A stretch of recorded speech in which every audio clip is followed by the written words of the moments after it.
The night it happened, I swear the air inside C Block felt heavier than usual.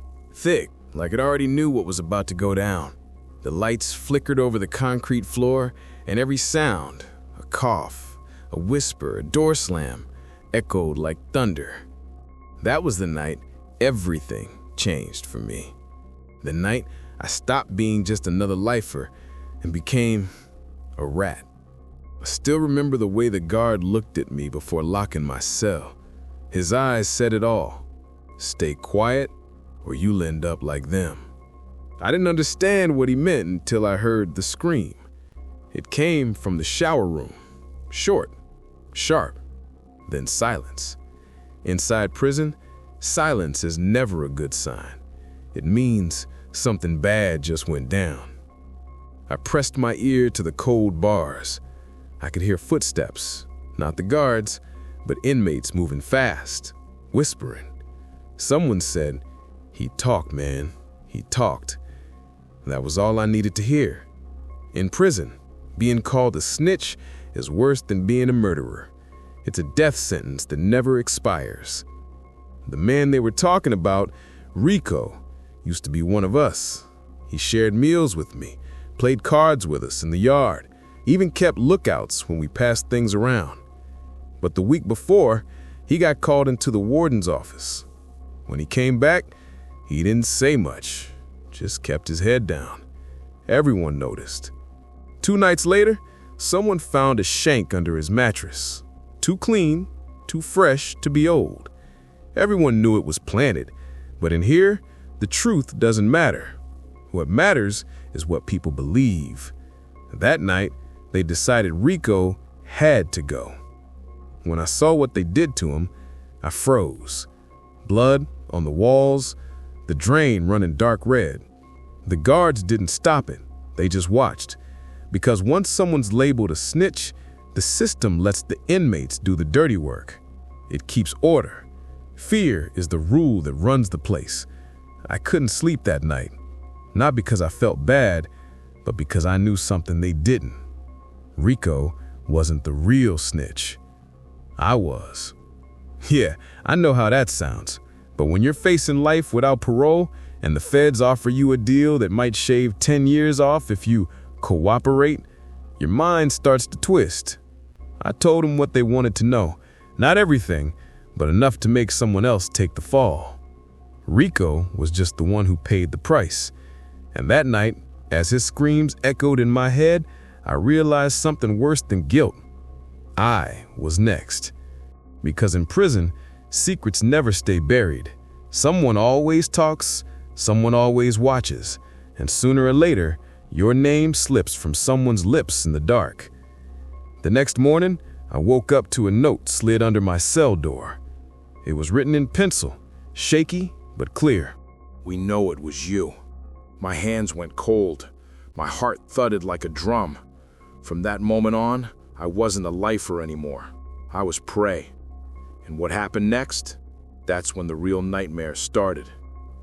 That note changed everything. I held it in my hand for a long time, just staring at those 4 words. "We know it was you." My stomach twisted. My mouth went dry. And here, a note like that is worse than a knife, because it means they're coming, and they don't warn you twice. I tore the paper up fast and flushed it down the toilet, but it was too late.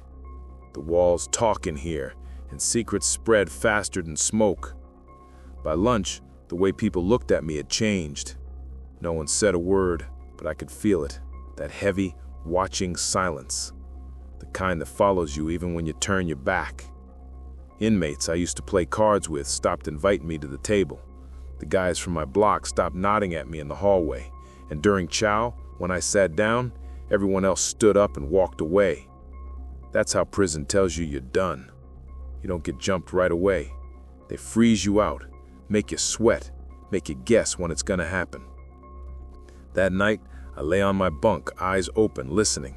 Footsteps, whispers, the metal sound of someone sharpening something. I pulled the thin blanket over my head, but it didn't help. I could still hear Rico's screams in my head, over and over. I thought about telling the guards, but that's the thing. Once you're a rat, even the guards won't protect you. They'll just say, you made your choice. So I made mine. The next morning, I went straight to the chaplain's office. It's one of the few rooms in prison where the door actually closes and nobody listens.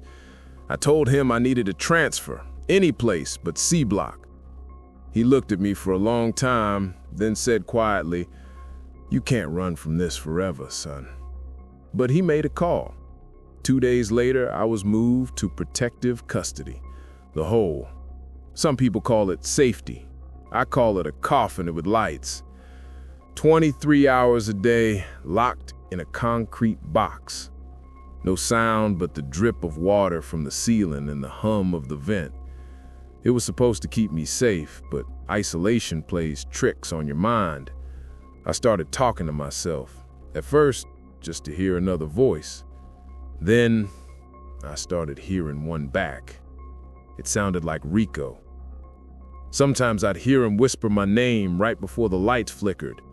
Sometimes I'd dream about that night, the blood, the drain, the silence, and wake up gasping, feeling like he was standing right beside me.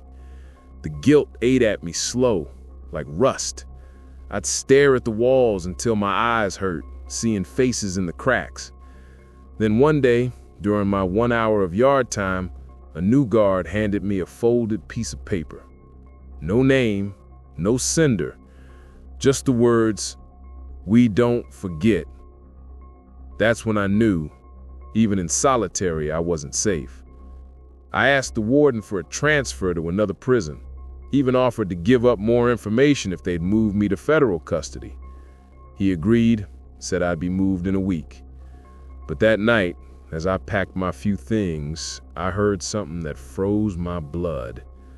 From outside the vent, someone whispered, clear as day, "You think we can't reach you in the hole."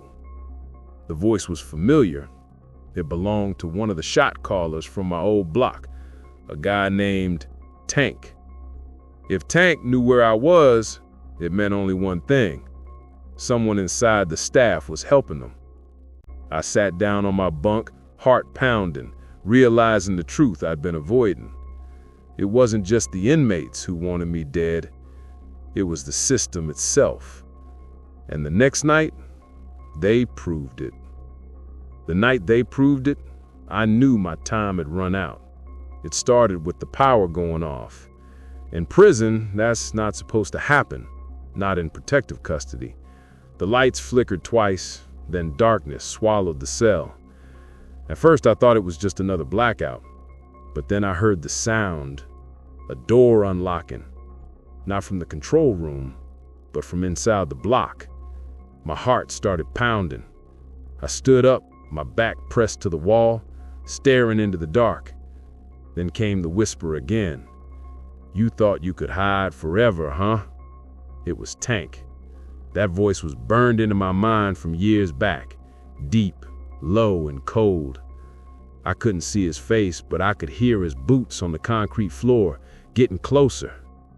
I screamed for the guards banging on the door, but nobody came. That's when I knew they weren't going to help me. They were part of it. I could hear 2 other voices behind them laughing quietly, like this was just another job. They didn't rush. They took their time. The kind of slow walk that tells you they're enjoying the fear. I looked around the cell. No weapon, no way out. All I had was a broken toothbrush and a rolled-up magazine. The keys hit the floor outside my door, and Tank said, "You think you can get people killed and walk away? Rico died for you, and now you're gonna meet him." The lock clicked once, twice. Then, just as the door creaked open, the lights came back on. Blinding white. Alarms blared through the block. Tank froze. The guards rushed in, shouting orders, tasers drawn.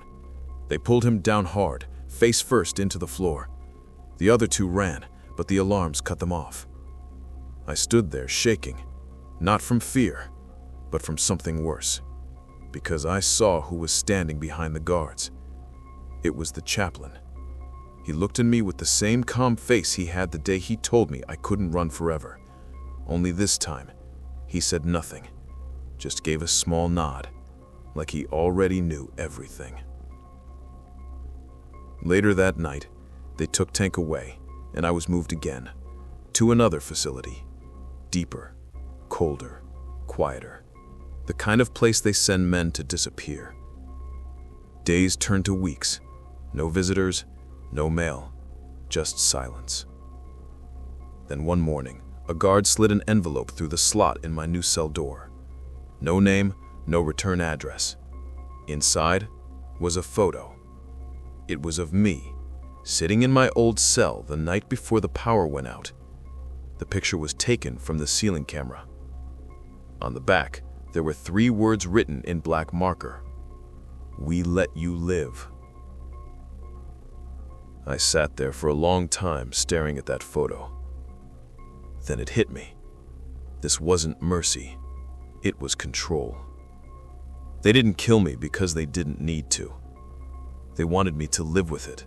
The guilt, the fear, the memory of Rico's screams. That was my punishment.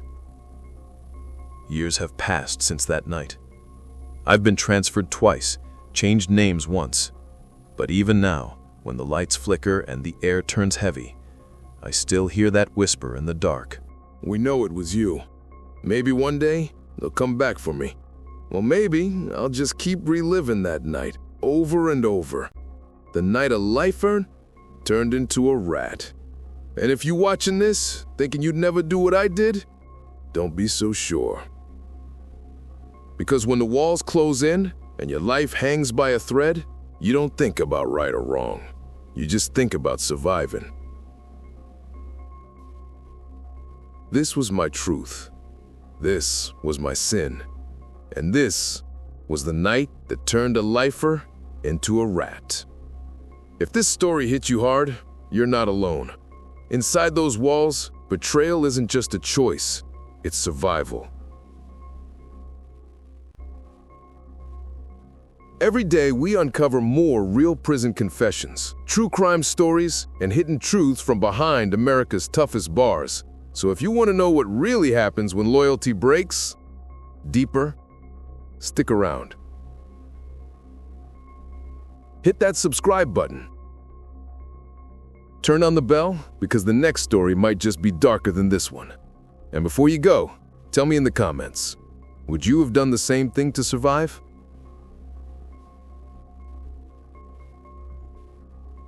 Because in here, everyone talks.